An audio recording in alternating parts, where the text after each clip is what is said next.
The doctors are surprised. This recipe strengthens and restores bones, knees and joints. According to doctors, improper posture is one of the biggest causes of back, joint and leg pain.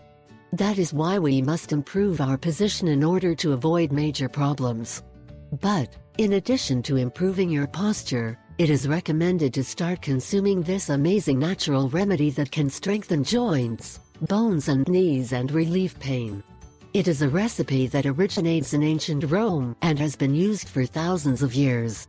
Ingredients: 1 kilogram of honey from wild bees, 12 tablespoons of flax seeds, 6 tablespoons sesame seeds plant, 4 spoonfuls of raisins, 60 gr. of sunflower seeds, 60 gr. of wheat grain, 60 gr. of pumpkin seeds. Preparation.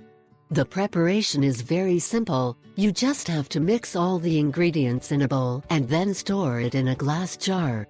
Instructions. Take 1 tablespoon of the solution each morning, and continue taking it before lunch and dinner. This ancient remedy will improve your metabolism, strengthen muscles and joints, and restore the elasticity of tendons and ligaments. The recipe is very useful for the treatment of osteoarthritis and osteoporosis. In addition to this remedy, you can also try using organic gelatin to relieve pain in joints, back and leg.